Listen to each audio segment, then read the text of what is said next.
6월 24일 말씀 묵상하겠습니다. 함께 기도하겠습니다. 하나님, 우리가 교회 공동체 안에서 연약한 자들을 용납하고 받아들일 수 있는 믿음을 갖게 하여 주시옵소서. 우리와 다르다고 해서 그들을 비난하지 않게 하시고 그들을 용납할 수 있도록 넓은 심령 되게 하여 주시옵소서. 예수님 이름으로 기도했습니다. 아멘. 오늘의 말씀은 로마서 14장 1절부터 23절까지의 말씀입니다. 말씀을 함께 살펴보시기 전에 개인적으로 말씀을 꼭 읽으시고 묵상하는 시간 가지시기 바랍니다. 14장 1절입니다.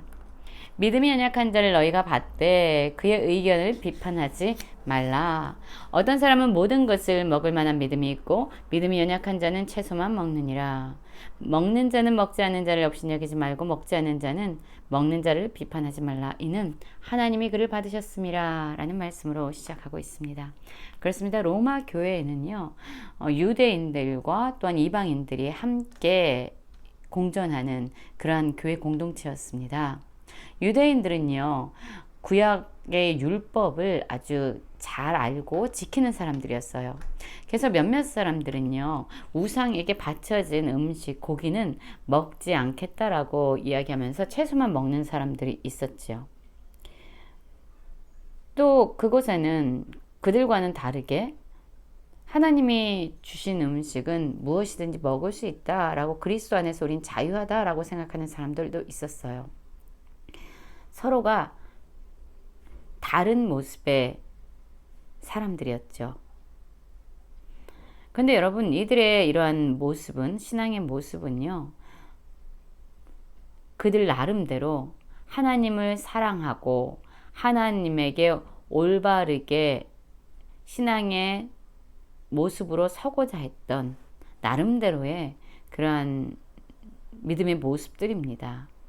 그렇기 때문에 서로 다르다고 해서 본질적인 부분을 제외한 비본질적인 문제에 대해서 서로 다르다고 해서 비판하지 말라고 말하고 있어요. 믿음의 수준이 모두가 다르고요. 또한 하나님에 대한 지식의 수준이 다르고, 그리스도 안에서 어떠한 것을 우리가 누리고 그리스도인들의 삶이 무엇인지에 대해서 바라보는 시각들이 다 다를 수 있습니다. 다르다는 것은 틀리다는 것을 의미하고 있는 것이 아니죠. 다르다고 해서 서로를 비판하지 말라고 말씀하고 있어요. 남의 아인을 비판하는 너는 누구냐? 그가 서 있는 것이나 넘어지는 것이 자기 주인에게 있으며 그가 세움을 받으리니 이는 그를 세우시는 권능이 주께 있음이라 라고 말씀하고 있습니다. 서로 비판할 수 없다라는 거예요. 왜냐하면 우리가 믿음이 연약하다라고 판단하고 비판하는 사람일지라도 그가 서고 넘어지는 것이 바로 하나님의 손 안에 있고 하나님의 권능 가운데 있기 때문에 우리가 하나님이 세우시는 사람들, 그들을 함부로 비판해서는 안 된다고 말씀하고 있습니다. 또 5절부터 보면은요, 어떤 사람은 이 날을 전날보다 낮게 여기고 어떤 사람은 모든 날을 같게 여기나니 각각 마음으로 확정할지니라. 나를 중히 여기는 자도 주를 위하여 중히 여기고 먹는 자도 주를 위하여 먹으니 이는 하나님께 감사하며 먹지 않는 자도 주를 위하여 먹지 아니하며 하나님께 감사하느니라 라고 말씀하고 있어요. 유대인들은요, 구약의 율법을 잘 알고 있었고 구약 때부터 지켜왔던 그 절기에 대한 의미를 아주 강하게 두고 있는 사람이었습니다. 그래서 우리는 절기를 지켜야 된다고 생각하는 사람들도 있었어요. 특별히 이 날은 전날보다 더 중요한 날이다라고 생각하는 사람들도 있었겠죠. 그러나 또 어떤 사람들은 모든 날이 주님을 위해서 우리가 살아가야 되는 날이다라고 생각하면서 모든 날을 중시하는 사람도 있겠죠. 어떤 사람이든지 그들의 마음은요, 그들의 중심은 주님을 위해서 한다라고 얘기합니다. 나를 중히 여기는 사람도 또 그렇지 않은 사람도 다 주를 위하여 중히 여기고, 또 어떤 사람은 주를 위하여 이 날이 전날보다 더 난 것이 아니라 모든 날을 같게 여기는 사람도 있고, 또 먹는 자도 주를 위하여 먹는다고 하죠. 주님 안에서 모든 것이 자유하기 때문에, 모든 것이 가능하기 때문에 우리는 먹는다라는 사람도 있지만, 또 반대로 우리는 주를 위하여 우상에게 바쳐진 고기는 먹지 않고 채소만 먹을 것이다 라고 생각하는 사람도 있습니다. 어쨌든 그들의 모든 신앙의 모습들이 주님을 위하여 주님을 사랑하기 때문에 주님의 영광을 위해서 하는 것이라면 그것은 비난받고 비판받아야 될 일이 아니라 오히려 감사한 일이고 서로를 용납하고 받아들여야 되는 일이다라고 말하고 있어요. 왜냐하면 예수 그리스도 안에서 예수 그리스도의 복음을 믿고 예수님의 생명으로 살아가는 우리들은 누구든지 자기를 위하여 사는 자가 없고 자기를 위하여 죽는 자도 없고 우리가 살아도 주를 위하여 살고 죽어도 주를 위하여 죽나니 그러므로 사나 죽으나 우리가 주의 것이다 라고 말하고 있지요. 그렇습니다. 예수 그리스도 안에서 구원받은 우리는요. 우리의 생명을 가지고 살아가는 자들이 아니에요. 우리는 이미 예수 그리스도 안에서 죽었습니다. 우리의 자아는 이미 십자가에 못 박혔어요. 우리는 예수 그리스도의 생명으로 새로운 피조물이 된 자들이에요. 우린 더 이상 우리 자신의 것이 아니라 바로 하나님의 것이기 때문이죠. 이를 위하여 그리스도께서 죽으셨다가 다시 살아나셨으며 곧 죽은 자와 산 자의 주가 되려 하심이라. 그렇습니다. 예수 그리스도 안에서 우리는 새로운 피조물이 되었고 이제 우리는 주님의 것이 되었고요. 주님을 우리의 진정한 주인으로 왕으로 모시는 자들이 된 것이죠.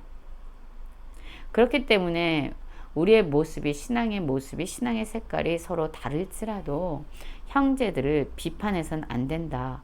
업신여기지 말라고 얘기해요. 저 사람은 믿음이 약해라고 해서 업신여기거나 멸시해서는 안 된다는 겁니다. 우리가 언젠간 모두가 다 하나님의 심판대 앞에서 우리가 한 모든 것들이 밝히 드러나게 될 것이기 때문이죠. 그런즉 우리가 해야 할 일은요. 서로 비판하지 말고 도리어 부딪힐 것이나 거칠 것을 형제 앞에 두지 아니하도록 주의하는 일입니다. 형제를 비판함으로 말미암아 그들이 실족하지 않도록 하는 것이 우리들에게 더 중요한 일이에요. 여러분 그렇습니다. 예수님이요 우리를 구원하시기 위해서 십자가에 달려 죽으셨어요. 우리 한 영혼 한 영혼들은요 예수님의 생명의 가치만큼 값진 자들입니다.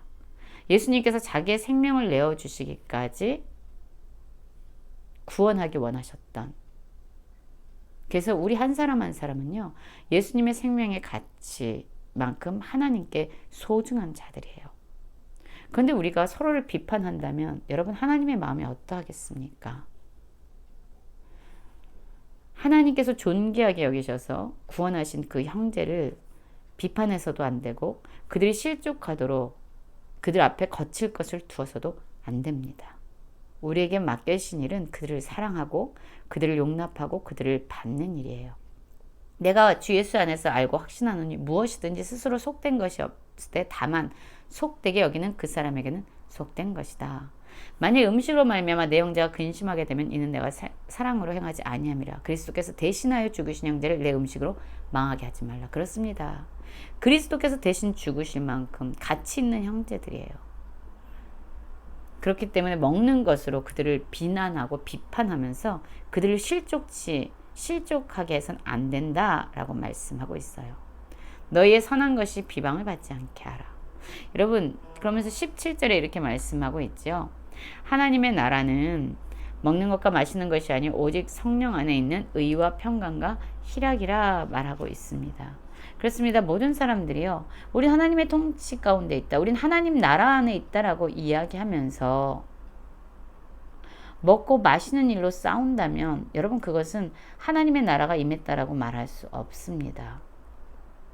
먹는 문제로 또한 믿음이 약하거나 연약한 자들 보면 멸시하고 업신여기면서 거기 하나님의 통치 아래 우리는 살고 있다라고 말할 수 없습니다. 연약한 성도들을 사랑으로 대하고 그리스도를 섬기는 것처럼 그들을 섬기고 그들을 사랑하는 것이 우리에게 남겨진 일이에요. 그래서 성령 안에 의와 평강과 희락을 이루는 것, 그것이야말로 정말로 하나님의 다스림, 그리스도 안에 있는 다스림 가운데 우리가 살아가고 있고 하나님 나라가 임했다라고 말할 수 있죠. 그리스도를 섬기는 자는 하나님을 기쁘시게 하며 사람에게도 칭찬을 받느니라. 그리스도를 진정으로 섬기는 자들의 그 결과는 하나님에게 기쁨이 되고 사람들에게도 인정을 받고 칭찬을 받게 되는 일이죠. 여러분, 우리는 그런 비본질적인 일로 사람들을 비판하고 판단하고 업신여겨서는 안 됩니다. 우리는 서로 화평해야 되고 서로 덕을 세우는 일에 힘을 써야 합니다. 20절부터 보면은요, 이런 말씀이 있어요. 음식으로 말미암아 하나님의 사업을 무너지게 하지 말라. 만물이 다 깨끗하되 꺼리낌으로 먹는 사람에게는 악한 것이라. 고기도 먹지 아니하고 포도주도 마시지 아니하고 무엇이든지 내 형제로 꺼리끼게 하는 일을 아니함이 아름다우니라. 여러분, 이 말씀은 이거예요. 내 안에 꺼리낌이 있습니다. 우상에게 바쳐진 고기를 먹어서는 안 된다는 꺼리낌이 있으면 먹지 말라는 거예요. 꺼리낌이 있으면서도 그 일을 행한다면 그것이 악한 일이고, 또한 꺼리낌이 있으면서도 다른 사람들에게 자기의 생각대로 해야 된다고 다른 사람들을 억지로 굴복시킨다면 그건 역시 아름다운 일이 아니라고 말씀하고 있어요.